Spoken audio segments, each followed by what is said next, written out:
The time is now 10:54. We have had several 2 News crews out in Mannford since early this morning, getting updates from state and local officials on the latest, tracking several wildfires. Right now, we're tuning in live to a press conference held by Governor Kevin Stitt as he covers progress on fire conditions across the state of Oklahoma. Let's listen in. Any fatalities from homes, but the damage is unbelievable. I think there was one fatality from an accident in a vehicle driving into smoke of some kind. But what we know right now is there's about 170,000 acres that were burned, and forestry is up flying right now to kind of get the exact number. Last night I had a report of about 293 homes / structures that were destroyed. And Stillwater, it's just amazing, kind of walking through those neighborhoods and talking to the families, and it's just amazing. You'll have 4 houses in a row burn, and it'll skip 2, and then another 4, and then back behind them, and then here in Mannford got hit pretty hard as well. So right now, currently, there's 14,000 power outages, but really the evacuations were just great. I talked to all these families, and they were able to get out. And the thing that breaks your heart is some of the folks that were renters, and they lost everything, and they didn't have any kind of renter insurance. So we have the Red Cross, and we have the different facilities and different nonprofits that are set up to help them with, really, they just have the clothes on their back right now. And so Oklahoma Standard will step up, and just neighbors are going to help neighbors like we always do. We've got, as far as the ongoing risk of fire throughout the state, I met with the meteorologist last night, and it was just a perfect storm. It was the humidity levels went down to kind of record lows, below 10%, and then with the winds where they were, it just dried everything out. And so we should have a couple good days in a row here to get all the fires out, because there's a little bit of risk coming back in maybe Monday or Tuesday. So we've got some crews coming in from Louisiana, Arkansas, to really help us stamp out the fires over the weekend. But we'll have some other updates from our emergency management folks, and we'll help these guys rebuild. And on a personal level, I lost where I have a little farm north of Luther. I lost my home at my farmhouse. So it's really, this kind of stuff hits close to home. When those fires come through, there's just not a lot that you can do. So with that, I'll just open it up to questions. We've got the mayor, we've got the fire chief, I think, we've got Secretary of Ag, we've got the Speaker of the House, we've got the Lieutenant Governor with us, and then when I was in Stillwater, we had our our senators there as well. Governor, have you considered asking power companies in the future to maybe look at cutoffs ahead of situations like this? Yes, and they did de-energize some lines, and so we're still trying to track down how do these fires start. We think there were some controlled burns that was happening a few days before, and some things got out of control. We think some of the power lines contributed to this. Also, some controlled burns underneath right-of-ways, underneath those lines. We need to look at that as a state as well. Other states will do that, when you have conservation and you have controlled burns, that really helps with out-of-control fires like this. So that's something that I personally want to look at. PSO, I think in OG&E, we have about 14,000 people without electricity right now, so they're working like crazy to get that up. What's the state of emergency mean to the people affected? So I'll let Annie kind of talk to you about the state of the emergency. But basically what that means is that's a federal requirement that we have to do to tap into some of the federal resources. I was also on the phone with Secretary Kristi Noem earlier today. She was actually in the air on Coast Guard 1. I said, "Are you on Air Force 1?" And she was like, "No, I'm on Coast Guard 1. So, but she's a good friend, and she just was reaching out to make sure that she knew that she's here to support Oklahoma. So whatever we need, and so part of that declaration will help Annie start gathering the numbers, and she'll set up websites where people can report the damage, and she can get that up for federal assistance. Is there any more that the state could have done ahead of these anticipated wildfires while they were anticipated to prevent them?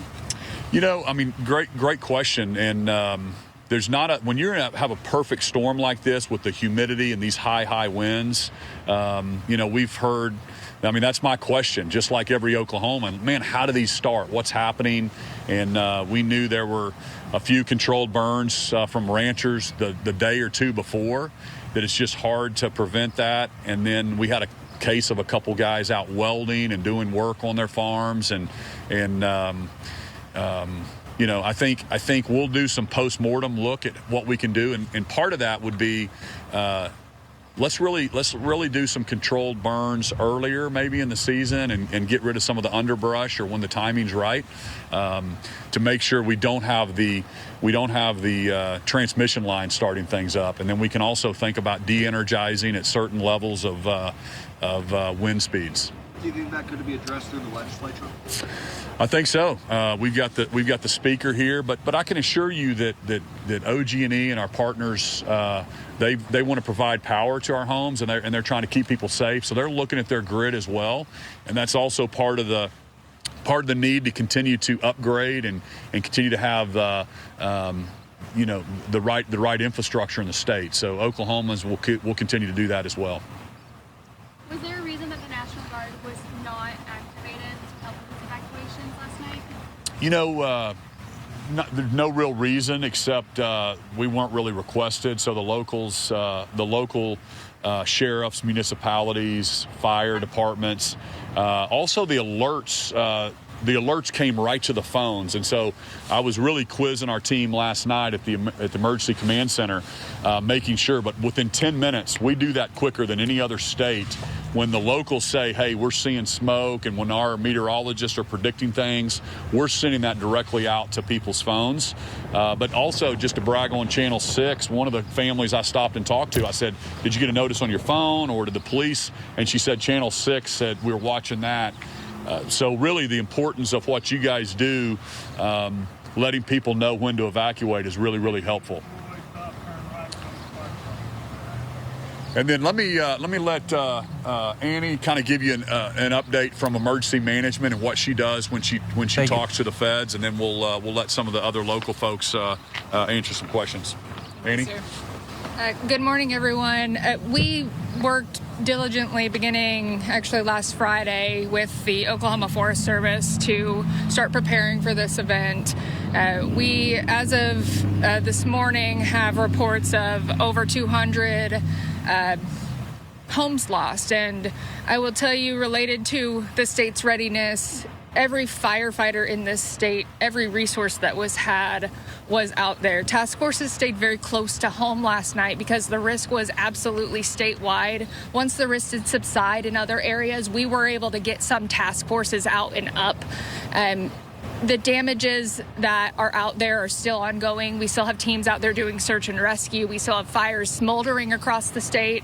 And we did submit and get approved 8 fire management assistance grants last night from the Federal Emergency Management Agency. What that allows for is any of these response costs that the state governments, local governments, fire departments incurred last night in just putting everything together to try to put these fires out will be reimbursable. We also are getting nearer to a threshold where we find we might be closer to being able to bring FEMA in for some assistance. It takes about 400 destroyed or major impacted structures statewide that are uninsured for FEMA to come in and provide assistance. And I want to remind everybody that that assistance level that they do provide is pretty limited. It's about $5,000 on average in Oklahoma. So what we really want to encourage everyone to do, if you have insurance and you have questions about your insurance, we hope to connect you with our State Insurance Commission office. We want to prevent fraud in these cases, as always in disasters. We will have FEMA on the ground beginning probably Monday or Tuesday. We're working on getting 3 teams into the state to go out and assess those damages, along with the Small Business Administration. If FEMA is not approved, if we don't have enough damage to make the request, the Small Business Administration takes 25 structures, major or destroyed, which is a lot more reasonable, we can almost assure you that we are at that level. And they can provide low interest loans to those that have lost everything. And it is absolutely a better financial opportunity to have long-term recovery. In the meantime, we've been working with the governor's office of faith-based initiatives, which has been wonderful to try to get some resources in here from nonprofit entities, and we plan to set something up this week here, at least in Mannford, and beginning to look in other areas throughout the week where those that have been impacted can go and find whatever resources they need. We're here to support. We try to communicate as best as we can, and we're going to be here as long as the community needs us to be here. So thank you.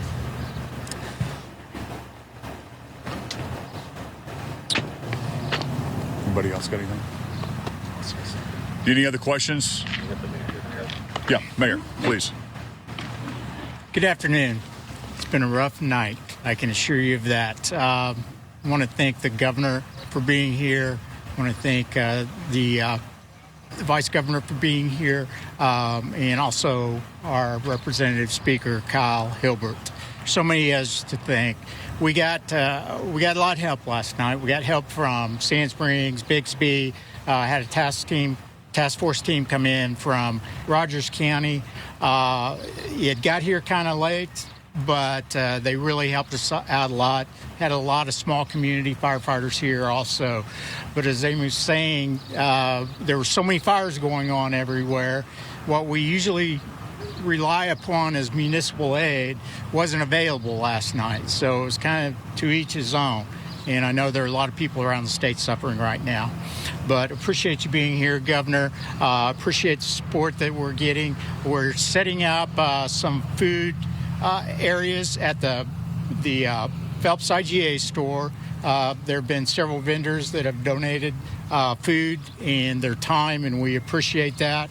I just want to say quickly that Mannford's a strong town. It's a tight-knit community, and this town will survive this. The community will come together as we always do, and we'll get through this. Thank you. Thanks, everybody. Yeah. There's going to be people that want to help. What's the best way anyone maybe living around Mannford can get involved? Annie? If you want to get involved, I would encourage you to reach out to our office directly. You can visit our website at oem.ok.gov. Also here locally, they do have a local emergency manager, and that goes statewide. If you're eager to help, please contact your local emergency manager, and they can connect you in. Please do not self-deploy to these areas. They are still, as we mentioned, smoldering and a little bit dangerous. We will issue calls for help as they arise. Governor, have you considered issuing a further burn ban or any other special declaration on that sort? You know, we've got an emergency declaration in place, and then as the meteorologist and our team lets us know what we need to say on the burn ban, yeah, we'll quickly do that kind of thing.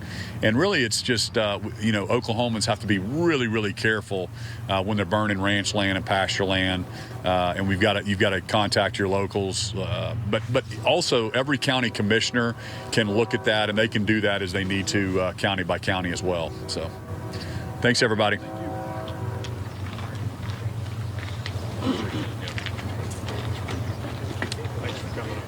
Yeah. Speaker.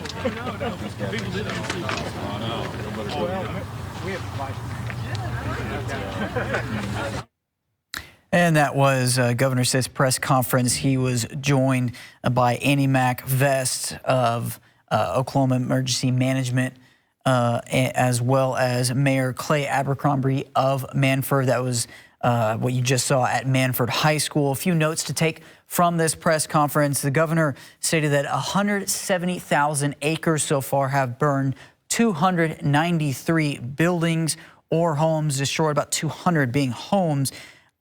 Vest later said 14,000 outages currently, hopeful for less severe conditions the next couple days. The governor himself saying that he lost his own farmhouse in the town of Luther. No clear cause of these, aside from obviously winds spreading a lot of embers or sparks that did come in the last couple days. 2 News Oklahoma's Douglas Braff asked what else could have been done to prevent this. Governor Stitt said it's a good question, suggested perhaps earlier controlled burns or controlled burns that might have gotten out of control, or any welding or other farm work that could have involved flammable or sparks coming up. It's too early to tell. Oklahoma EMA's Andy McVest again saying over 200 homes lost so far. There have been 8 fire emergency grants approved as of last night. They'll be pointing to insurance resources to help out homeowners, business owners who have lost their livelihoods. FEMA will be on site Monday or Tuesday. A lot more info to get from federal authorities as well. Now, the mayor of Mannford, Clay Abercrombie, again, thanking outside agencies, outside fire departments who have lended a helping hand in fighting all these blazes. And they will have food supplies ready in the town for handing out to affected homeowners, affected families as well. And Vesta pointing out again, if you want to help this community, do not go out on your own. You should instead go to oem.ok.gov or reach out to local authorities, as well, as there are a huge crowd of people now homeless, trying to gather their things, trying to avoid any issues of looting. So they definitely recommend reaching out to local authorities if you want to help, or of course donating to the Red Cross. And you can stay up to date as we are following the fire recovery updates, as we'll have live team coverage here on 2 News Oklahoma. And our 2 News app is always on, and you can get all the information there until our next newscast tonight at 5. We'll leave it there. We'll see you then at 5 o'clock. Thanks for tuning in.